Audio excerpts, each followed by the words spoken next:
ये कहानी है जूनागढ़ राज्य की, जहाँ राजा बलदेव सिंह का शासन चलता था। राज्य में बहुत खुशहाली फैली हुई थी, क्योंकि राजा बलदेव सिंह और उनकी पत्नी महारानी विशाखा को पुत्र रत्न की प्राप्ति हुई थी, जिसकी खुशी में पूरे राज्य के लोगों को राजा और उनकी पत्नी द्वारा राशन वितरण किया जाता है। महाराज बलदेव सिंह की जय! महाराज बलदेव सिंह की जय! मंत्री जी, मेरे पुत्र के नामकरण और उसके अच्छे भविष्य की कामना के लिए राज्य के सभी बड़े बड़े विद्वानों को बुलाया जाए। हमारे पुत्र का नामकरण बहुत धूमधाम से होना चाहिए। जी महाराज। और हाँ मेरे राज्यवासियों, अगर तुम्हें और कुछ चाहिए तो तुम खुलकर बता सकते हो। आज हम आपको किसी चीज के लिए मना नहीं करेंगे, क्योंकि आज हम बहुत खुश हैं। महाराज, बस एक दारू का पौवा और दे दीजिए। भग साले! महाराज, मैं आपको कुछ बताना चाहती हूँ। महारानी जी, क्या बताना चाहती हो तुम हमें? महाराज, कुछ समय पहले मैं अपने मायके गई हुई थी। तब मैं अपने माँ और पिताजी के साथ हमारी कुलदेवी के मंदिर गए थे। तब हमने वहाँ माता से पुत्र पाने का आशीर्वाद मांगा था और कहा था कि अगर हमें पुत्र की प्राप्ति हुई तो हम उसका नामकरण यहीं इसी मंदिर में करेंगे आकर। महाराज, आप जाने का बंदोबस्त करवा दें, हम आज ही निकलेंगे। इतना कहकर रानी अपने कक्ष में चली जाती है। मंत्री जी, तो आज फिर जल्दी से हमारे जाने का बंदोबस्त करा दो। हम रानी के साथ आज ही निकलेंगे। और हाँ मंत्री जी, एक बात और, वो आदमी सारा ठीक कह रहा था। इतना खुशी का मौका है तो दारू तो बंटनी चाहिए। पूरे राज्य में दारू बंटवाओ। और वो आदमी जिसने हमसे दारू की बोतल मांगी थी, उसे 2 बोतल देना और उससे कहना कि दोनों को पीकर हमारे राजकुमार की लंबी उम्र की कामना करे। विचार तो बहुत अच्छा है महाराज, लेकिन महाराज चखने में क्या बाटे?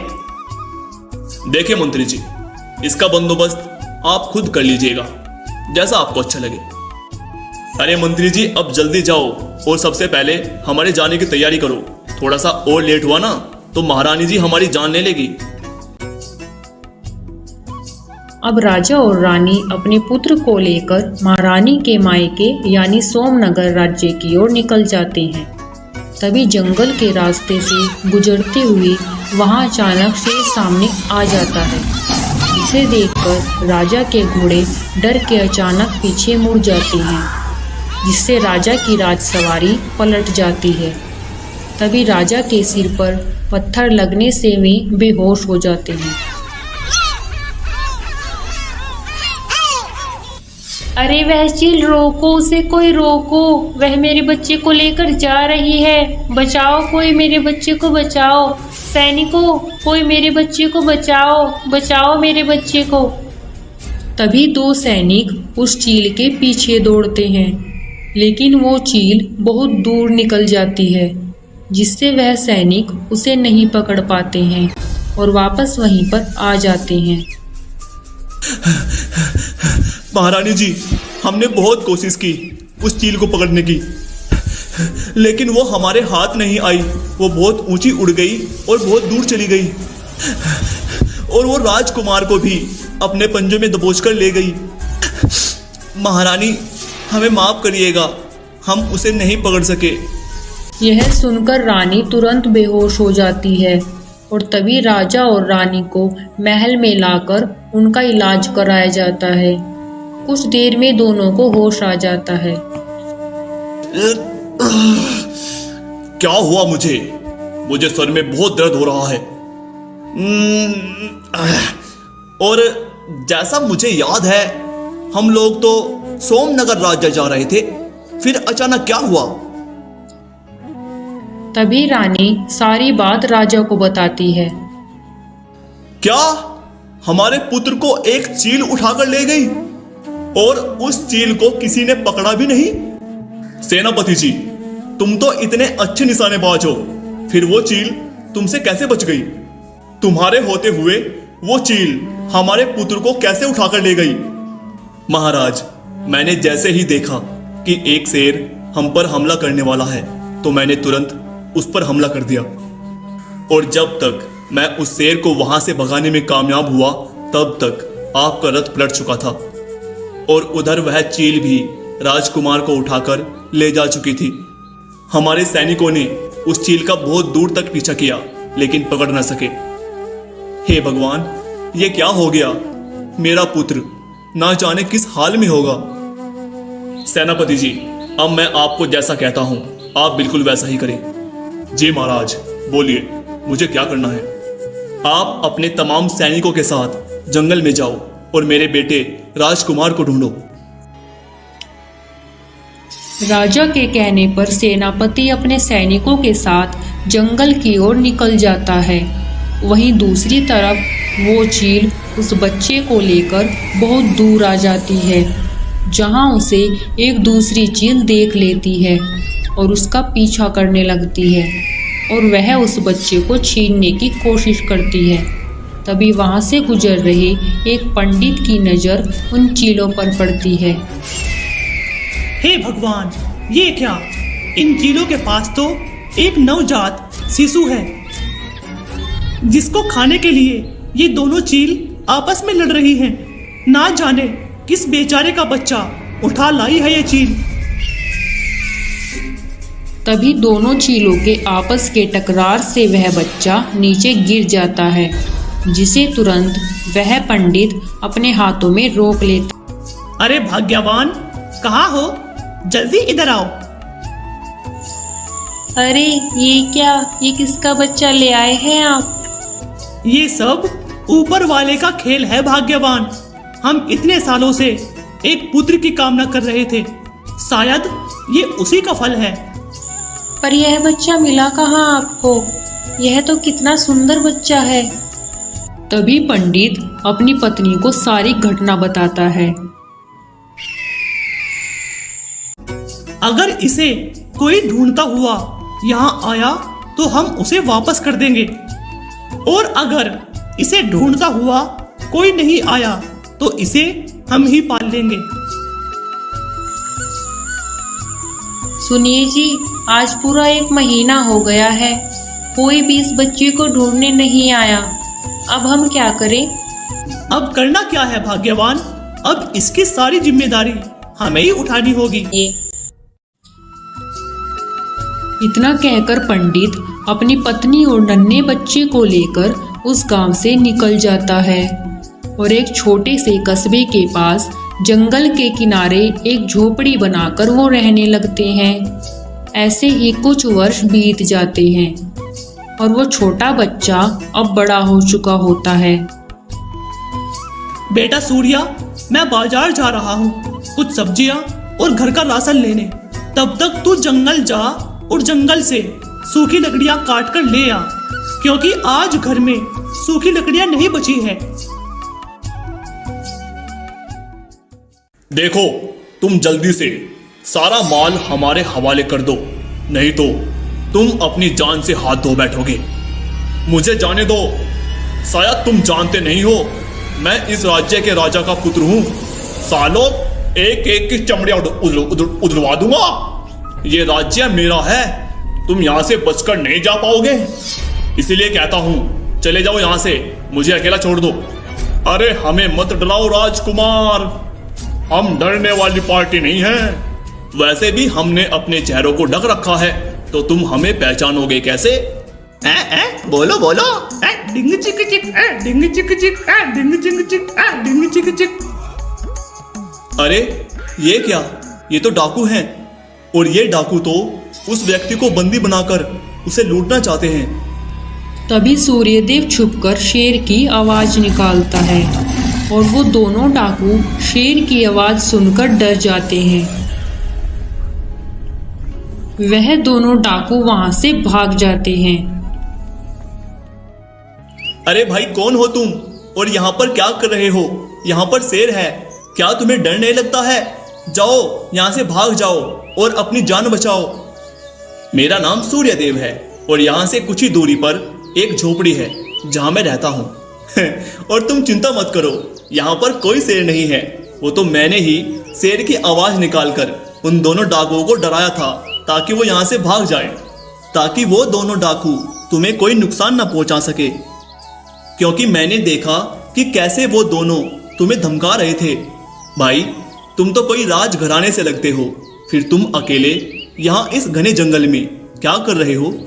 अरे हाँ, तुमने सही पहचाना, मैं अनिरुद्ध हूँ और मैं जल्द ही इस राज्य का राजा बनने वाला हूँ।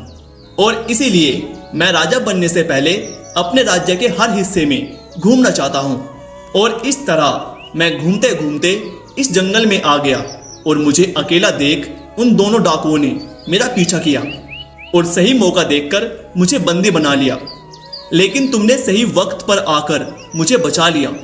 बोलो, मेरी जान बचाने के लिए मैं तुम्हें इनाम में क्या दूं? तुम जो भी बोलोगे तुम्हें मिल जाएगा। यह इस राज्य के होने वाले राजा का वादा है। नहीं राजकुमार, मुझे कुछ नहीं चाहिए। सूर्यदेव, क्या सच में तुम्हें कुछ नहीं चाहिए? हाँ राजकुमार जी, मुझे सच में कुछ नहीं चाहिए, लेकिन मुझे तुमसे कुछ चाहिए। राजकुमार जी, क्या चाहिए तुम्हें मुझसे? बोलो, मैं तुम्हें क्या दे सकता हूँ? सूर्यदेव, मुझे तुम्हारी मित्रता चाहिए। राजकुमार जी, ये आप क्या कह रहे हैं? आपकी और मेरी मित्रता कैसे हो सकती है? कहाँ मैं और कहाँ आप इस राज्य के राजकुमार हो और होने वाले राजा भी, और कहाँ मैं एक मामूली सा आम लड़का जो जंगल में लकड़ियां काटता फिरता है। भला हमारी मित्रता हो सकती है क्या? हाँ मित्र, हमारी मित्रता हो सकती है, और आज से, अभी से हम मित्र हैं। और मैं अपने मित्र को अपने राजमहल में बुलाकर उसे उसकी बहादुरी का इनाम दिलाना चाहता हूँ। इसीलिए मेरे भाई, तुम्हें कल ही राजमहल के राज दरबार में आना होगा। मैं तुम्हारा इंतजार करूंगा मित्र।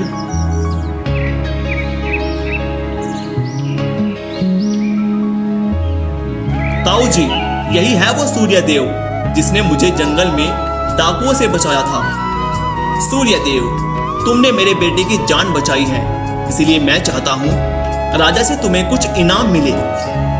हाँ हाँ, क्यों नहीं, मैं तुम्हारी बहादुरी से प्रसन्न हुआ हूँ, और इसके लिए मैं तुम्हें 10 सोने की मोहरें इनाम में देना चाहता हूँ। नहीं महाराज, मुझे कोई इनाम नहीं चाहिए, मुझे तो पहले से ही इनाम मिल चुका है, और इनाम में मुझे मिली है राजकुमार की मित्रता। राजकुमार ने मुझे अपना मित्र माना है। मेरे लिए तो यही सबसे बड़ा इनाम है।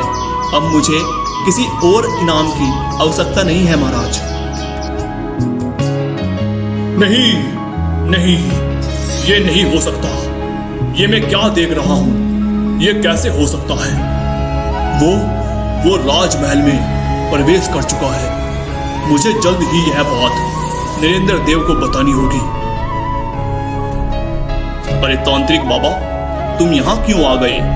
मुझे पता भेज दिया होता, मैं खुद आपके पास आ जाता। पता भेजने भर तक का समय नहीं था मेरे पास, क्योंकि बात ही कुछ ऐसी थी। क्योंकि मुझे जल्द से जल्द खुद अपने मुंह से तुम्हें यह बात बतानी थी। ऐसी कौन सी बात है तांत्रिक बाबा जिसे बताने के लिए आप खुद यहाँ तक चले आए? नरेंद्र देव, जो सपना तुम बरसों से देख रहे थे, वो अब टूट सकता है। क्योंकि वो लड़का जो कल यहाँ दरबार में आया था, वो तुम्हारे लिए खतरा बनकर आया है। पर पता नहीं ये बच्चा बच कैसे गया और बड़ा होकर राजमहल तक पहुंच गया। तो ये वही बच्चा है जिसे मैंने वर्षों पहले अपने रास्ते से हटा दिया था, लेकिन वो अब फिर मेरे रास्ते का पत्थर बनकर आ गया है। इसका तो अब कुछ करना पड़ेगा। तांत्रिक बाबा, आप चुपके से यहां से निकल लीजिए, इससे पहले आपको यहां कोई देख ले।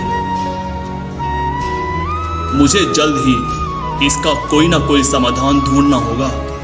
चलो कोई बात नहीं, बच्चा था तो उस वक्त आसानी से मर जाता, लेकिन अब इसे तड़पा कर मारूंगा।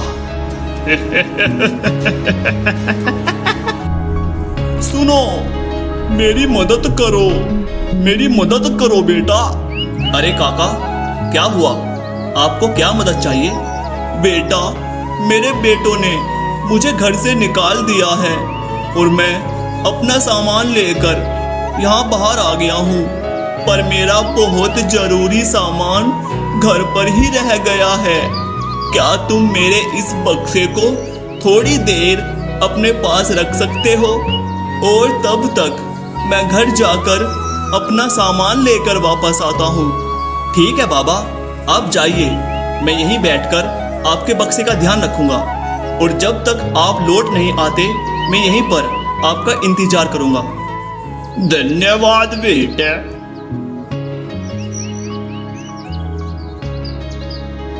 ए लड़के, ये बक्सा तुम्हारे पास कहां से आया? ये तो वही बक्सा है जो राजमहल से चोरी हो गया था। अरे हाँ, ये तो वही बक्सा है, लगता है इसी लड़के ने चुराया था।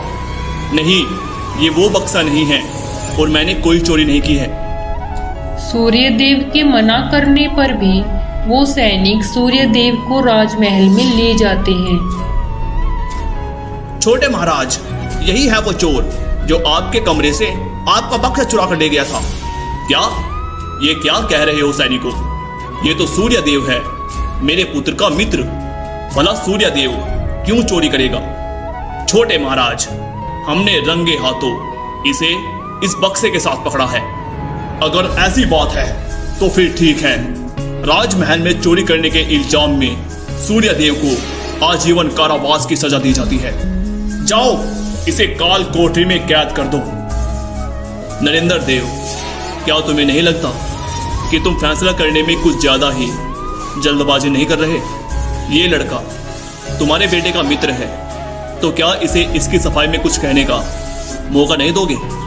भैया, जब चोरी किया हुआ बक्सा इसके पास मिला है, तो क्या अब भी सफाई की कोई उम्मीद बाकी है? और रही बात मेरे बेटे के साथ इसकी मित्रता की, तो इससे इसकी सजा कम नहीं हो सकती महाराज, क्योंकि इसने महल में चोरी की है। क्योंकि अपराध करने वाला चाहे कोई भी हो महाराज, उसे उसके अपराधों की सजा जरूर मिलती है। और इसीलिए तो आप इस राज्य के सबसे महान राजा है महाराज। हाँ, तुम सही कहते हो छोटे भाई। सूर्यदेव को कारावास में कैद कर दिया जाता है। मुझे ऐसा क्यों लग रहा है कि उस लड़के ने चोरी नहीं की होगी। अगर उसमें लालच होता तो उस दिन, जिस दिन मैं उसे 10 सोने की मोहरें दे रहा था, तो उसने मना क्यों कर दिया? इससे यही साबित होता है कि उसमें कोई लालच नहीं है। पर उसने नरेंद्र देव के कमरे से वो कीमती बक्सा क्यों चुराया होगा? इसका पता मुझे लगाना होगा। अगले दिन जब राजा बगीचे की तरफ घूमने निकलता है, तभी उन्हें उनका छोटा भाई दिखाई देता है, जो उस तांत्रिक से बातें कर रहा होता है। तांत्रिक बाबा, अब डरने की कोई बात नहीं है। मैंने उस रास्ते के कांटे को अपने रास्ते से इतनी सफाई से हटाया कि किसी को कुछ पता नहीं चला। अब हमें उस लोंडे से कोई खतरा नहीं है, क्योंकि मैंने अपनी सूझबूझ से उसे आजीवन काल महल के कारावास में कैद करवा दिया है। और अब हमारे बरसों के सपने को पूरा होने से कोई नहीं रोक सकता। क्या इसका मतलब वह लड़का सूर्यदेव बेकसूर है? अगर वह लड़का बेकसूर है, तो नरेंद्र देव ने उसे आजीवन काल कारावास की सजा क्यों दी, ये जानते हुए भी कि वो चोर नहीं है? और नरेंद्र देव जैसे पावरफुल आदमी को उस लड़के से क्या खतरा हो सकता है? और क्या है नरेंद्र देव के बरसों का सपना जिसे पूरा करना चाहता है नरेंद्र देव? मुझे इन सब चीजों का पता लगाना होगा। इन सब के पीछे कुछ ना कुछ तो गहरा राज है। सुनिए जी, सूर्यदेव अभी तक घर नहीं आया। कहीं वो कोई मुसीबत में तो नहीं फंस गया? अरे भाग्यवान, कैसी बातें कर रही हो? क्या तुम्हें पता नहीं, हमारे बेटे की राजकुमार अनिरुद्ध से मित्रता है, और वह उन्हीं से मिलने महल चला जाता है। जब देखो तब वहीं गया होगा, आ जाएगा, तुम चिंता मत करो। देखिए ना, शाम हो गई है, अब तक तो आ जाना चाहिए था सूर्यदेव को। मेरा दिल घबरा रहा है, अब और इंतजार नहीं कर सकती हूँ मैं। चलो राजमहल में जाकर ही उसको बुला के लाते हैं। ठीक है, तुम कहती हो तो चलते हैं। अरे कहाँ घुसते चले जा रहे हो तुम दोनों? दरबारी महोदय, मुझे अंदर जाना है। मैं सूर्यदेव का पिता हूँ और मुझे अपने बेटे से मिलने जाना है। वो क्या है कि वो राजकुमार से मिलने आया था, लेकिन शाम हो गई है, वो अब तक घर नहीं पहुंचा, तो हम उसको ही बुलाने आए हैं। बस उसको लेकर अभी यहाँ से वापस चले जाएंगे। लेकिन तुम सूर्यदेव को यहाँ से वापस नहीं ले जा सकते हो। क्यों? क्यों नहीं ले जा सकता हूँ मैं अपने बेटे को वापस? क्योंकि तुम्हारा बेटा सूर्यदेव महल में चोरी करता हुआ पकड़ा गया है और उसको आजीवन काल की सजा हुई है और अब वो काल कोठरी में कैद है। नहीं, ऐसा नहीं हो सकता। मेरा बेटा चोर नहीं है। अरे नहीं, जरूर महाराज को कोई गलतफहमी हुई है। वो तो राजकुमार अनिरुद्ध का मित्र है, वो चोर नहीं है। तभी वो दोनों राजा जी के पास जाते हैं। महाराज, ये कैसा न्याय है? महाराज, मेरे बेटे को आजीवन कारावास की सजा क्यों दी गई है? महाराज, मेरी बेटी को छोड़ दीजिए, उसने कोई चोरी नहीं की है। मेरा बेटा चोर नहीं है महाराज, कृपया उसे छोड़ दीजिए। तभी वहीं खड़े वैद्य जी उस पंडित को पहचान लेता है और कहता है, पंडित मदन पाल, क्या आप ये कह रहे हैं कि सूर्यदेव आपका पुत्र है? हाँ वैद्य जी, सूर्यदेव हमारा ही बेटा है। लेकिन ये कैसे हो सकता है पंडित मदन पाल? मैंने आपकी पत्नी का इलाज किया था कुछ वर्षों पहले और मैंने तुम्हें बताया था कि तुम्हारी पत्नी कभी मां नहीं बन सकती, तो फिर सूर्यदेव तुम्हारा बेटा कैसे हो सकता है? वैद्य जी, आप सही कह रहे हैं, मेरी पत्नी कभी मां नहीं बन सकती, पर सूर्यदेव हमारा ही बेटा है। वैद्य जी, आज से 21 साल पहले मैं एक घने जंगल के रास्ते से जा रहा था कि तभी मुझे एक चील दिखाई दी, जिसके पास एक नवजात शिशु था और एक दूसरी चील उससे वह बच्चा छीन रही थी और उनमें लड़ाई होने की वजह से चील के पंजे से वह बच्चा छूट गया। वह नीचे गिरने ही वाला था कि मैंने उसे ओछ लिया और अपने घर ले आया। मैंने कुछ दिन इंतजार किया कि कोई इस बच्चे को लेने आए, लेकिन काफी दिनों तक कोई नहीं आया। फिर हमने ही उसे अपना बेटा मानकर पालना शुरू कर दिया। महाराज, मेरा बेटा चोरी नहीं कर सकता है, वो चोर नहीं है महाराज। क्या यह सूर्यदेव वही बच्चा है जिसे वह चील उठाकर ले गई थी? सैनिकों, जल्दी जाओ और सूर्यदेव को कारावास से निकालकर हमारे पास लेकर आओ। सैनिक तुरंत ही सूर्यदेव को राजा के पास लेकर आते हैं। मुझे तो पहले से ही शक था कि सूर्यदेव ने कोई चोरी नहीं की है और अब मुझे सब समझ आ रहा है कि ये किसकी चाल थी। तभी वहां राजा का एक गुप्तचर आता है। महाराज, मैं आपसे कुछ कहना चाहता हूँ। क्या कहना चाहते हो तुम? बोलो। महाराज, ये सूर्यदेव आपका ही पुत्र है, जिन्हें आपके भाई छोटे महाराज ने तांत्रिक के साथ मिलकर तांत्रिक की सिद्धियों से जंगल के रास्ते पर उस शेर और चील की मदद से आपसे अलग कर दिया था, ताकि छोटे महाराज के बेटे अनिरुद्ध इस राज्य के अगले राजा बन सके। नरेंद्र देव, तुम्हारा खेल खत्म। तुमने अपने ही घर में अपने ही भाई से इतना बड़ा छल किया, मैं तुम्हें कभी माफ नहीं करूंगा। सैनिकों, ले जाओ इसे मेरी नजरों के सामने से और डाल दो इसे कारावास में। अब राजा और रानी अपने पुत्र को देखकर बहुत खुश हो जाते हैं और सूर्यदेव को सारी सच्चाई बता देते हैं। पंडित मदन पाल जी, मैं आपका बहुत बहुत शुक्रगुजार हूँ कि आपने मेरे बेटे को इतने साल बड़े प्यार से पाल पोस कर बड़ा किया, जिसके लिए मैं आप दोनों का बहुत आभारी हूँ। और मैं चाहता हूँ कि आप दोनों आज ही से मेरे महल में ही रहें और इस तरह से हमारा बेटा हम सब के साथ रह सकेगा।